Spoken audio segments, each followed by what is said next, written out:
Now बेटा let us start our new group that is the group 15। बेटा ये हमारा पी ब्लॉक का लास्ट ग्रुप बचता है। मैंने पीछे से स्टार्ट किया था, पहले ग्रुप 18, 17, 16, अब हम स्टार्ट करेंगे ग्रुप 15। बेटा ग्रुप 15 आपका है nitrogen family member, nitrogen, phosphorus, arsenic, antimony and bismuth. आपको याद करवाने का तरीका बताया था बेटा, नाना पाटेकर, असरानी, सब बिंदास, nitrogen, phosphorus, arsenic, antimony, bismuth. बेटा इस ग्रुप की खासियत ये है कि ये आपका रिजेंबल करता है ग्रुप 14 से, कि हमने जो पढ़ा था कौन सा था group 14, carbon, silicon, germanium, tin, lead. बेटा इसमें और इसमें क्या सिमिलैरिटी है जो आपने याद रखनी है? मेन जो है बेटा वो है हमारा इनर्ट पेयर इफेक्ट। मेन क्या याद रखना है हमने इसमें? Inert pair effect. Inert pair effect क्या था? Nitrogen atomic number 7, configuration 2s2 2p3, half filled हो गया ना बेटा ये, 1s2 2s2 2p3, ये हो गया 3s2 3p3, 4s2 4p3, 5s2 5p3, 6s2 6p3। अगर हम 4s2 से पहले की बात करते हैं तो 3d10, 4d10, 5d10 और इससे पहले 4f14।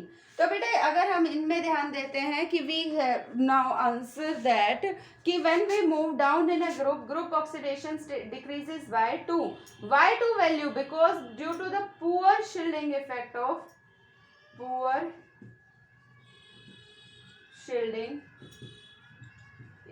Of D and F subshell, कि हमारी डी और एफ सबशेल के पुअर शील्डिंग, ये देखो ये है डी सबशेल और यहाँ पे डी के साथ साथ एफ भी आ गई, जिसकी वजह से क्या है, न्यूक्लियस की जो आउटर शेल इलेक्ट्रॉन है उस पे जो फोर्स है, जैसे अगर हम यहाँ बात करते हैं ये हमारा 3d है, ये 4s है, ये 4p है, 3d10 4s2 4p3 की बात करते हैं, तो ये डी सबशेल का स्क्रीन जो न्यूक्लियस को करना है वो पुअर है।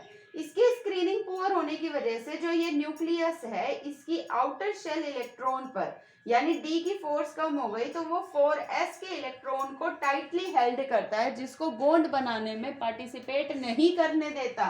तो कितने इलेक्ट्रॉन कम हो गए, लैक हो गए, कमी हो गई दो बॉन्ड बनाने में, 2 इलेक्ट्रॉन की कमी हो गई। कौन से? 4s के, जिसकी वजह से जो ग्रुप की ऑक्सीडेशन स्टेट है वो डाउन द ग्रुप क्या होती है, वैल्यू 2 डिक्रीज हो जाती है। डी के साथ साथ एफ ऑर्बिटल भी इतना पुअर शील्डिंग इफेक्ट शो करता है कि वो तो एस को पार्टिसिपेट ही नहीं करने देता बॉन्ड बनाने में समटाइम्स। तो इसीलिए हम इसमें बात करते हैं, मेनली जो हम बात करेंगे वो बात करेंगे कि inert pair effect down the group. अगर कोई आपको एक्सेप्शनल केस लगता है तो वो तो इनर्ट पेयर इफेक्ट की वजह से है, और कोई नाइट्रोजन का अनोमलस बिहेवियर दिखाई देता है तो वो बेटा एब्सेंस ऑफ डी ऑर्बिटल की वजह से होता है।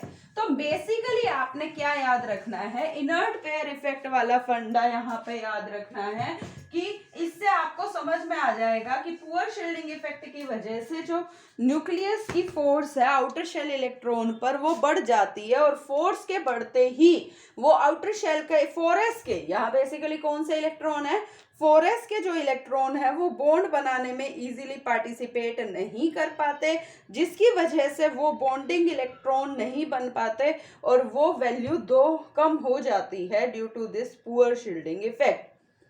तो बेटा ग्रुप 15 को हम और क्या बोलते हैं, पिनाकोजेंस।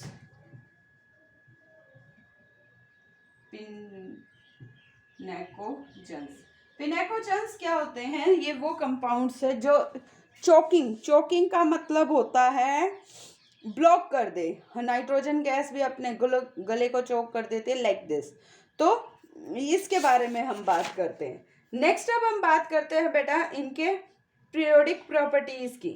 हमें पता है पीरियोडिक प्रॉपर्टीज में अगर हम इलेक्ट्रॉनिक कॉन्फ़िगरेशन की बात करते हैं तो बेटा 2s2 2p3, तो कैसी कॉन्फ़िगरेशन है, स्टेबल हाफ फिल्ड कॉन्फ़िगरेशन है। कैसी कॉन्फ़िगरेशन है बेटा इसकी, stable half filled configuration, and this configuration makes it less reactive. क्या बना देती है बेटा ये, इसको लेस रिएक्टिव बना देती है।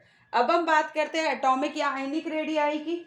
जनरल है बेटा, हम ये चीजें बहुत डिटेल में कर चुके हैं, अब हम बहुत स्मूथली करेंगे अब इसको। जैसे एटॉमिक रेडियस, एटॉमिक रेडियस आपको पता है लेफ्ट टू राइट और डाउन द ग्रुप हमने पढ़ना है। ये है बेटा 2s2 2p2, left to right जाते हैं तो हम क्या बात करते हैं, along the period down the group. Properties की बात करेंगे तो ये प्रॉपर्टी है हमारी atomic radius. Atomic radius along the period, number of shells remains the same, effective nuclear charge increases, size decreases. Left to right में down in a group जाते हैं, down in a group what will happen, number of shells increases, number of shells बढ़ रही है ना, second third fourth fifth sixth, तो number of shells increases तो size increase हो जाता है। लेकिन जो size increase है not gradually, क्यों नहीं होता gradually, क्यों वैल्यू एकदम से अलग आ जाती है, due to the inert pair effect और we can say the poor shielding effect occurs. जो आर्सेनिक का वैल्यू बड़ी होनी चाहिए थी, हमें लग रहा था नाइट्रोजन से बड़ा साइज फास्फोरस का है, आर्सेनिक का उससे बड़ा होना चाहिए, लेकिन जितनी बड़ी होनी चाहिए थी उतनी बड़ी क्यों नहीं हो पाती, क्योंकि डी सब शेल आ गया, पुअर शील्डिंग इफेक्ट हो गया। अब इसकी फिर बढ़ गई, जितना 3D ने इफेक्ट डाला उतना 4D ने, लेकिन 4F की वजह से और ज्यादा पुअर शील्डिंग इफेक्ट आने की वजह से साइज क्या हो गया बेटा, अगर हम कंसीडर करें तो बिस्मुथ का साइज इंक्रीज नहीं होता ग्रेजुअली। तो बेटा नेक्स्ट आ जाती है हमारी property ionisation enthalpy. Ionisation enthalpy का मतलब यही है कि लास्ट वाले इलेक्ट्रॉन को अगर हमने निकालना है, that is called the amount of energy required is called the ionisation enthalpy. और अगर हम आयोनाइजेशन एंथैल्पी की बात करते हैं, लेफ्ट टू राइट में बात करते हैं, लेफ्ट टू राइट में आयोनाइजेशन एंथैल्पी इंक्रीज हो जाती है as size decreases. Size decrease होने की वजह से, और ये तो स्टेबल है बेटा, हाफ फील्ड स्टेबल है, तो इसमें से निकालेंगे तो और ज्यादा एनर्जी लगेगी। और down in a group ionization energy क्या हो जाएगी, डिक्रीज हो जाएगी, लेकिन ग्रेजुअली नहीं होगी बेटा। डिक्रीज का मतलब ये नहीं है कि वैल्यू हमारी बिस्मथ की कम हो जाएगी, एक्चुअल में आयोनाइजेशन एंथैल्पी की वैल्यू जो है बेटा वो डिक्रीज ना होके, अगर हम कहें ग्रेजुअली हायर होगी कि आपसे क्वेश्चन पूछ ले, आउट ऑफ फास्फोरस और arsenic which will have more ionization enthalpy, may be you expect that arsenic would have the more ionization enthalpy because there is the poor shielding effect, decreases exceptions due to poor shielding effect effect of D and exception. तो जहां exception ना जाए बेटा वो reason यही है, due to the poor shielding effect, और extra stability भी है। नेक्स्ट हमारी प्रॉपर्टी आ गई बेटा इलेक्ट्रोनेगेटिविटी। इलेक्ट्रोनेगेटिविटी का मतलब ये है इलेक्ट्रॉन पेयर को अपनी तरफ अट्रैक्ट करना। आपको पता है जिसका स्मॉलर साइज होगा, जिसका जेड इफेक्टिव ज्यादा होगा, इफेक्टिव न्यूक्लियर चार्ज इंक्रीज होगा, obviously along the period electronegativity also increase होती जाएगी। और डाउन इन अ ग्रुप वो डिक्रीज हो जाएगी। क्यों डिक्रीज हो जाएगी, क्योंकि size of the atom get increases. Clear है बेटा। अब हम आ जाते हैं after these there is the some physical properties of this group 15। यही है बेटा जनरल। अब हम आ जाते हैं पीरियोडिक प्रॉपर्टीज के बाद, इंक्रीजिंग और डिक्रीजिंग और डाउन इन अ ग्रुप के बाद हम बात करते हैं बेटा अब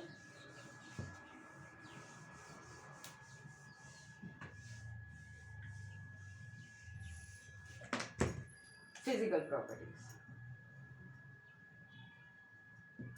फिजिकल प्रॉपर्टीज हम मॉलिक्यूलर फॉर्म में बात करते हैं, नॉट एलिमेंटल फॉर्म।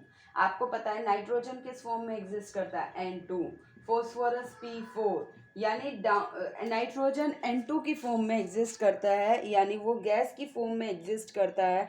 और जो वाइल ऑल आर सॉलिड, जो यानी जो ये तो गैस है, बाकी सारे के सारे क्या है बेटा, सॉलिड हैं। क्यों, क्वेश्चन यही आता है नाइट्रोजन अपने आप में गैस क्यों है, क्योंकि नाइट्रोजन ट्रिपल बॉन्ड बनाता है, हाईली स्टेबल है। तो ये दूसरे नाइट्रोजन मॉलिक्यूल के साथ स्ट्रॉन्ग फोर्स शो नहीं कर पाता, जिसकी वजह से weak van der Waals forces की वजह से ये गैस है और दूसरे वाले क्या है, सॉलिड है, और वो ऑक्टाएटॉमिक फॉर्म में एग्जिस्ट करते हैं।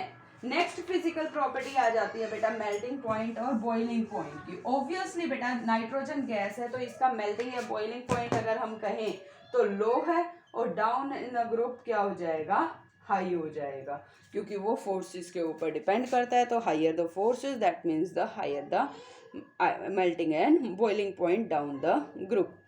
नेक्स्ट अगर हम बात करें मेटेलिक कैरेक्टर की,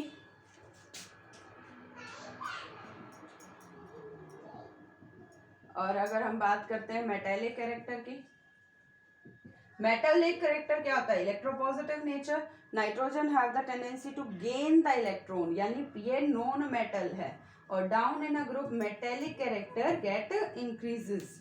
डाउन इन अ ग्रुप क्या हो जाता है बेटा, मेटेलिक कैरेक्टर बढ़ जाता है। क्यों, क्योंकि इलेक्ट्रोनेगेटिव की बजाय इलेक्ट्रोपॉजिटिव कैरेक्टर बढ़ जाता है as the size also increases. और अगर हम बात करें, और नाइट्रोजन को छोड़कर सारे क्या शो करते हैं, एलोट्रोपी। एलोट्रोपी क्या है, allotropes are those compounds which have different physical properties but similar chemical properties। तो बेटा इसके बाद हम डिस्कस करेंगे केमिकल प्रॉपर्टीज।